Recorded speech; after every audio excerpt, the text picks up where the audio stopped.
First impressions. Hello, my name is Will Ely. I've been a cab driver for about 8.5 years. I am a Londoner, a proper Londoner, as I always tell my punters. And what I mean by a proper Londoner is that I was born and raised here, the son of immigrants. That's a real Londoner. I am here today to answer the big London questions from the Cockney Cabbies.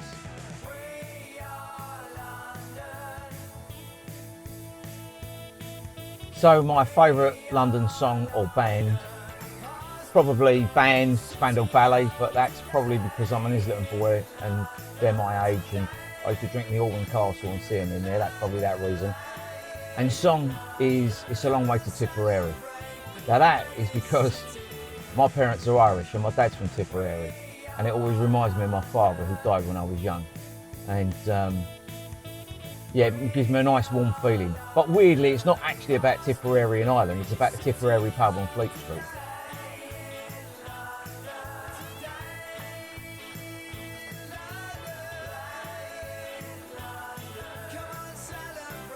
TV series is going to be two. It's going to be The Sweeney and Minder. Right, it couldn't be anything else. But film, obviously, is going to be The Long Good Friday. And because when you see Bob Hoskins play Harry Shand, it's a magnificent performance. And that last scene at the end of the film when the IRA with Piers Brosnan have got him in the back of the car and he's trapped and he knows he can't get out. And there's no talking. It's just that jazz soundtrack coming up. And you can see everything written on his face. But the reason I love that film the most is because London is the London I grew up in. It's dirty, it's gritty, it's grimy, but it's got style and it's got chic and you can park anywhere.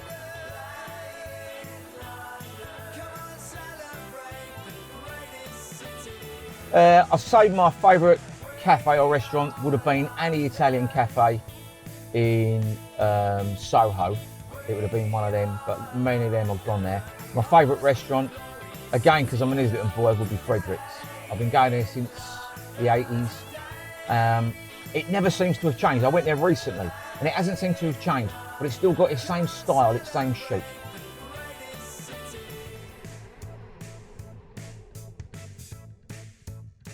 My favourite thing about London is the hustle and bustle. It's the energy, the people, the culture, the art, the architecture. It's about the business, everything. There isn't nothing about London I don't like. I like the foreigners, I like the indigenous population, I like the new indigenous population.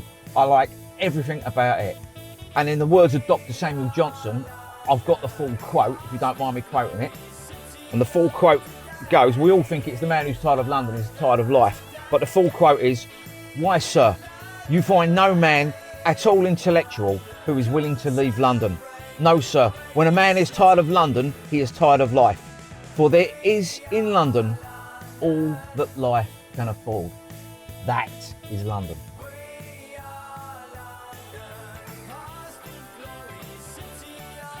It's a weird one. I've had a few really famous people. I've had Tom Cruise and I've had some footballers. But probably my favourite celebrity was I had the trans poet Ros Kavanagh. The journey was about 30 minutes long and it was wonderful. We just spoke of Shakespeare and Keats and W.B. Yeats, and she gave me a few of her own poems, including one that she'd just written about Donald Trump. And if you haven't heard it or seen it, I implore you to go onto her website and read it. It's a masterpiece.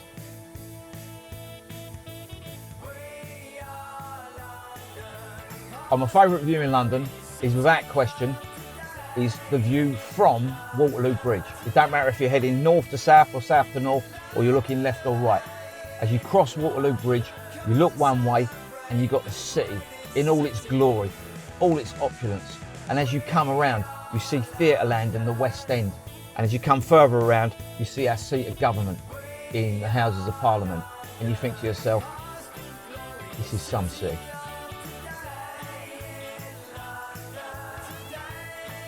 My favourite area of London, weirdly, is the city itself. I love the smell of it. I love the architecture.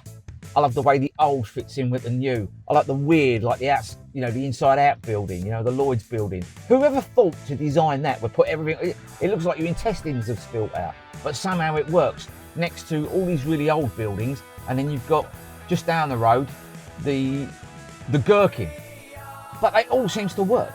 And that's what London's about. It's not about one thing. It's not about the same thing.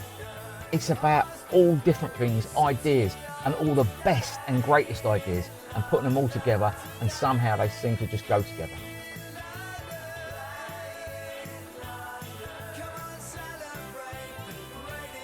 My favourite fictional Londoner is probably Fagin from Oliver Twist.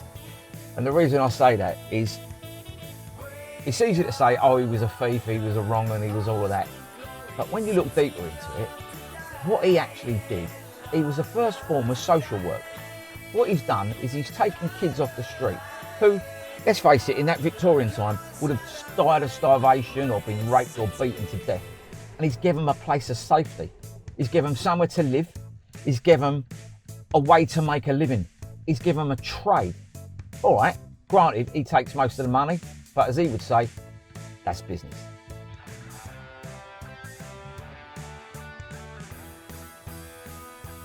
Now, my favourite London oddity, before I answer this question, you've got to understand that my parents are Irish, okay? There are British people out there that are going to please hear me out and don't be insulted when I say it, straight off. My favourite London oddity is Her Majesty the Queen. Now, you ask anyone from outside of Britain, they never seem to understand it. They don't seem to get it. They go, this whole royalty, the Queen thing, what's that all about? And when you try to explain it to them, the more you try to explain it, it sometimes becomes difficult to explain. But when you live with it, you understand her magnificence and her majesty and her glory. How special she is. How she is this unelected representative, the head of state, and she's there by an accident of birth. But as my father said when I was a kid, that lady, Her Majesty, has shown nothing but honesty, truth, and loyalty to her subjects. And we are not really her subjects. She is our Queen. She has shown what true devotion to her duty and to her people is. Remember, not long ago, she was burying her husband of over 70 years, and she was made to sit on one side of the abbey on her own, while all her family, her close relatives, and the people that could give her kindness and love and succour in her time of comfort were made to sit on the other side. And she had to sit there, isolated from the world, watching the man she loved lying in state in a box in front of her. And what did she do? She sat there stoically and showed the nation through our time of a pandemic that this is what you have to do to lead a country. This is the sacrifice that true leaders make. She didn't have parties in her garden. She didn't say, well, I've been working hard this week, so we can have beer and pizza with a few mates. She showed that if she can sacrifice, we can all sacrifice. And that's what she is. She is a remarkable, remarkable lady, and I wouldn't be without her.